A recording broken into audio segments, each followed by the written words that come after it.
Welcome to the ActsSocial Podcast. Today's special sponsors are Chick-fil-A, Hobby Lobby, and Grand Canyon University. Thank you so much to our generous sponsors. Let's get started.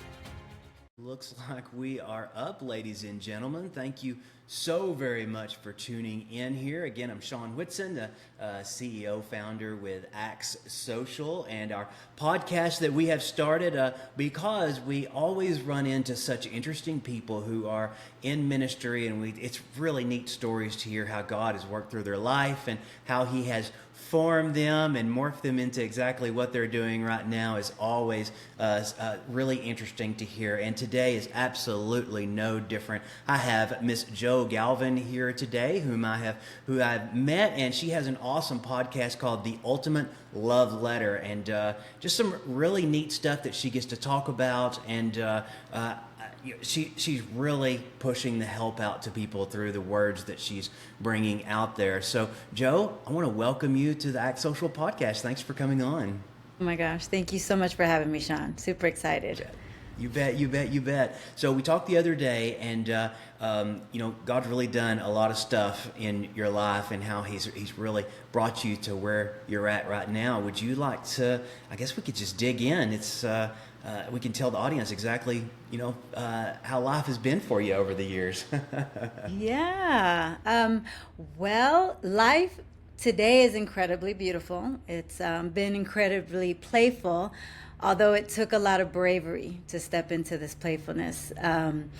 It began with, I always say that enlightenment is created through struggle and not with ease. And so I am born and raised in LA, went to Vegas right after high school, and I was being called. I didn't know it at the time. It was God that was calling me back to LA. When I left Vegas, I remember, I'm coming back from, a city where I'm earning a big income, and cost of living is down, to now Los Angeles, which is the reverse, 200%, living over Vegas. And then my income was about 50% less than what I was making. I struggled with a lot of, depression, actually. It hit really hard, and it was something that I had never dealt with before. So I remember Googling, how to deal with depression. It was so foreign to me. And I remember I started having, which was crazy, suicidal thoughts. And my mom at the time was reading the teachings of Abraham. And as soon as I started talking about Mom, these thoughts are now coming, in my head that, they're saying like I should hurt myself. And I'm just in such a dark space, just trying to find my bearings here back in the city. And immediately my mom said, you need to read this book, and you need to read it now. And I read The Teaching of Abraham by Abraham Hicks in about 48 hours. And immediately it just sparked this whole new transformation. And I remember their language is more about, thank you to the universe and how we create our life, based on our mind. As I went through that, for about a year, just thank you, the universe, thank you, and just living in the present, immediately I bumped into a presence that was there, and that presence was God. So then my narrative, the wording changed from thank you, universe, to like, thank you, God. And God, like I could just feel His warmth, almost almost like in form, like on the right side of me. He was there walking with me. He was there teaching me. He was there guiding me. And so that is what sparked where I'm at today. It just grew from there. Year over year, my life has just ascended, and it's all because of God. 100%. Wow. Well, yes. I tell you what, it's always something you never forget, is that warmth of when, God, the Holy Spirit, is walking with you there, and in some cases, especially with depression and suicidal thoughts, holding you up, probably. Oh, yes. Yeah. Absolutely. When I said like I could feel His presence like almost there in form, it's exactly what I needed. It was that I needed to feel that I wasn't alone, that somebody was there with me, guiding me, protecting me, sustaining me. And wow, my life from that point, and that was about 11 years ago, from that point to this point is night and day. It's I've gone from, working 50 hours a week in a hotel, in a job that I felt that I needed to work, because society tells you, you got to work hard for the money, and you got to be grinding at somebody else's dream, not your own, to allowing God to take the lead. And what he led me to create was my own business. What he led me to create is the podcast. And now I'm doing essentially everything that God is asking me to do, which feels like playtime. It doesn't feel like work at all. Yeah. And I'm sustained in the most expensive city in the world, doing true. nothing but playing, it feels like, is what it feels like. Yeah, that's awesome. Yes. That's awesome. After that experience, and getting to know God on a little bit better level, obviously through that experience, did you see? Obviously, things got better. They do. Did you see also some spiritual warfare attacks trying to pull you back down again to where basically, I'm going to say it, where Satan probably wanted you before Yes. God found you, basically. Shawn, when you talk about spiritual warfare, I mean, I know you know it. Yeah. This is it's literal warfare. Like I was being, quite honestly, I'm going to put it out there, like physically attacked, and I remember I was under an attack for about a year and a half. I just came out of it maybe about 10 months ago. But I never asked God to stop the attacks, because I get it. If God has to approve these attacks, like just straight up. If he's allowing it to come, just like the stories in Job, right? Mm-hmm. If he's allowing the attacks to come, then I know God was showing something. He needed to show me something, about myself, which was that I could overcome, that I was strong enough, that I had the faith and the belief. And when the attacks first started coming, I will just say they were coming more like in the nighttime, more as I laid in bed. And I remember the first time a physical attack came, there was something, I'll just say, that appeared to me in the bedroom. And I felt in my spirit strong enough to be able to rebuke it. And I was going to address it, and I felt the presence of an angel, almost grabbed me here on my throat and says, "Do not address it."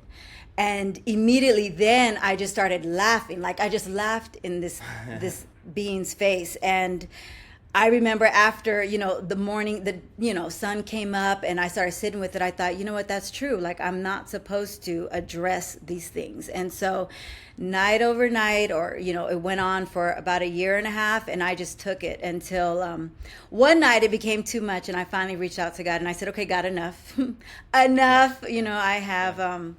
I have proven that I'm not going to go anywhere. I'm going to praise you. I'm going to go where you say go. I'm going to do the things you've laid on my heart to do.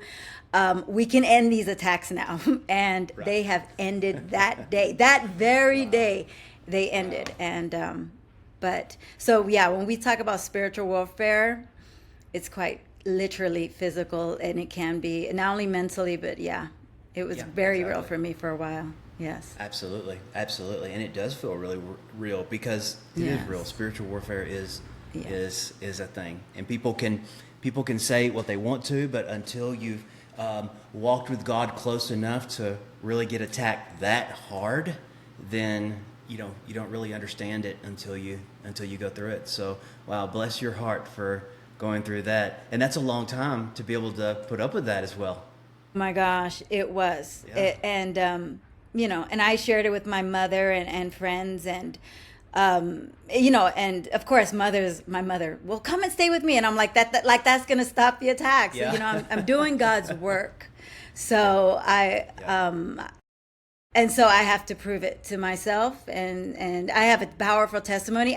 This is the first time I'm ever really sure. Well, I've shared it actually on my podcast, but this is the first time. I didn't realize I was going to share that here, but thank you for the question. But yes, thank you.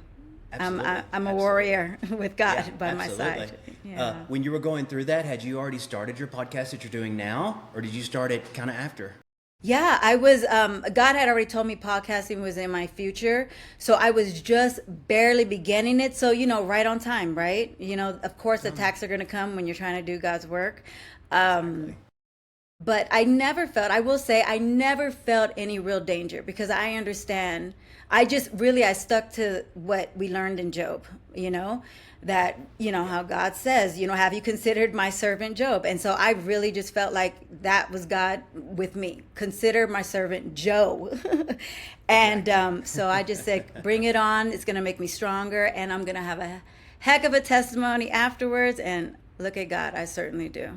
I certainly do. Yeah. That's exactly right. But God, Yes. turned around and took it over and yes, went with it. So he did. Wow. He did. Wow, that is really, really awesome. So you're in LA. You're still back in LA, right?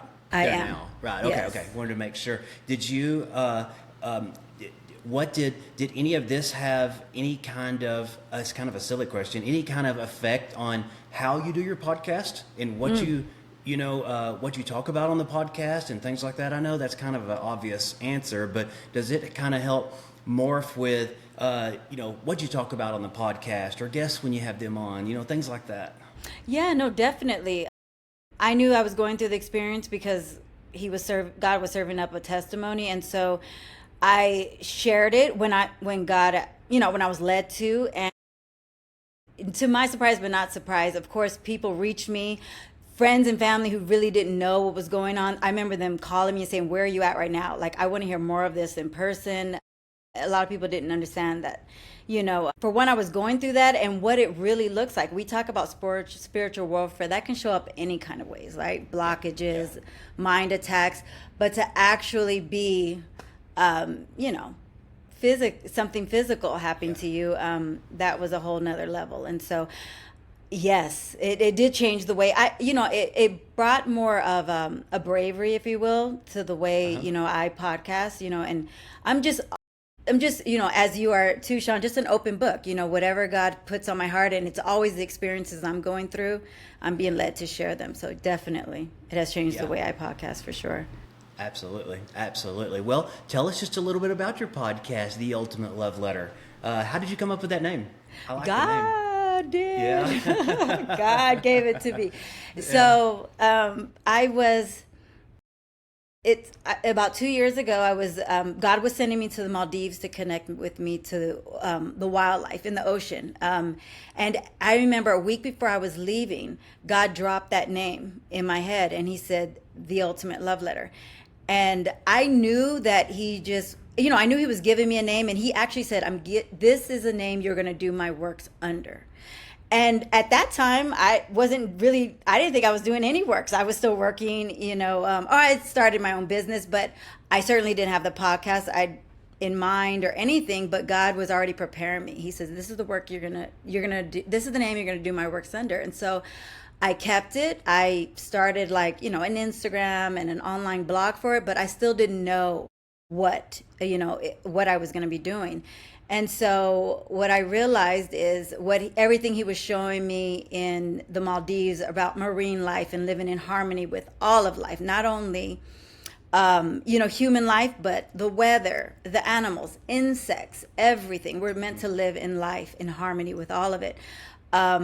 Then I started to get very subtle hints over the next several months, a year or so, that podcasting was in my future. And that scared me. When I heard that, I said, oh, no. And I sat with it for another 6 months. I'm like, God, is there even single host podcast? I didn't even know. I had to Google it. And, I didn't, at the time I wasn't listening to a lot of podcasts. So as I sat with it, God did what he does, which is he just held the space. He allowed me to process everything that would entail. And I went from petrified to prepared almost overnight. And I was like, give me a mic. Now I'm ready. Like I know what I'm being led to talk about, which is God. It's what I talk about all day, every day, friends, family, clients. And so what I come to understand, I was asking God, well, what does the ultimate love letter mean? And what he was essentially saying is that, the is like a very term that we use in biblical times. It's revering. It's almost like you, what is you? And he was essentially saying that you are my love letter to the world, and that I was to bring, what he's told me was that I was going to show others what they couldn't see. And I understand that, right? When we're following God, we are to lead each other, to the kingdom. And so that was the name. And of course, he could have come up with it, because I could have never. And so Absolutely. Yeah. And so Absolutely. In fact, the first time I heard it, I thought, well, that's a really catchy name. And then it dawned on me, gosh, that's almost the whole Bible in its whole entirety. A love letter. It's so interesting. Wow, that applies to so much. Yeah. It's interesting you said that. I saw a post just a few months ago that said, you want a love letter? Read the Bible. And I thought, yes, that makes sense. Like, God, of course, you came up with that name. God knew the whole time. So yeah, and then people that don't understand the Bible see, some violence and corrections of entire peoples. Through the Old Testament, there's some rough stuff that's there. But when they read everything in the entire context, there's some hard history there. But in the end, it's because God loved. And it's still, even in its context there, even when stuff happens, it's because God loved, yes, and allowed it to happen. And it's hard to understand, and it's sometimes it takes time. But I think we can both agree, when you look back years, even decades, you kind of have to, you can't help but chuckle and say, okay, that happened, but I am now because of that. I've learned from that, and the chaff has burnt away, and it's really formed me. So, it's so true. It's so true.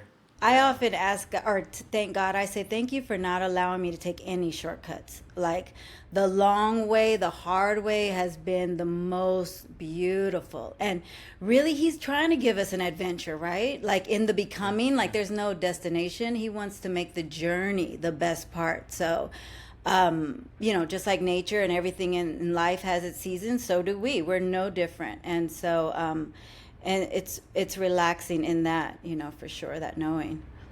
Exactly. Yeah. Growing up, last question before we move into your podcast details on stuff. Who would you, if you were to say mentor or mentors, who are some of your mentors through getting you to where you're at right now? I think you're going to say your mom. I love that. Yes, definitely. But, It's so interesting. Absolutely. She, I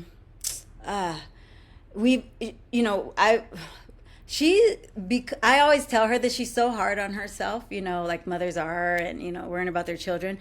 But I tell her all the time, like, Mom, it's because of you I walk so closely with God. Like, you were the one that handed me that book so many years ago that sparked everything you see now. Like, today, of course, she's filled with so pride, and even she listens to the podcast and she learns so much. But I'm like, it comes back to you. Like, that was your legacy. You saved me. That's awesome. And not only did you save me, but you catapult me into greatness with God, this faith walk. And God in return has told me, I'm going to protect your lineage for generations as a result of the walk we have. So, Mom, you saved generations, so definitely. Yeah, go Mom. Yeah, yes. Mom, go Mom. Exactly. Go Mom.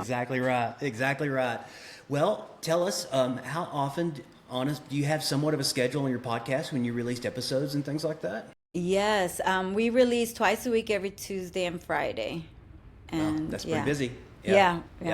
We're popping. That's pretty busy. Yeah, exactly right. Exactly right. Well, that sounds good. So I will tell everybody, if you just go and search Jo Galvin or The Ultimate Love Letter, make sure it's THEEE. You're still going to get it anyway, actually, on Google search. But search that in the podcast. And I'm just going to tell our audience that I think you'll get something from it there. So just give Miss Jo a chance. And I believe you'll find that what you find in her podcast is very enriching on what God's times with that. So Jo, thank you so very much. Is there anything else you'd like to add or anything like that before we close out?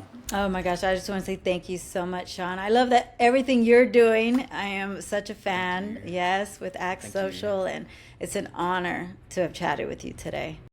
Thank you. Thank you so very much. Well, ladies and gentlemen, it's really been a pleasure. I know this has brought a lot of blessing to your life like it has ours, speaking with Jo today. So thank you so very much. And until the next time, we'll hop off. We'll get this posted online and, of course, within the ActsSocial Cross Center platform. And we thank you so very much. Bye for now, everybody. Bye-bye.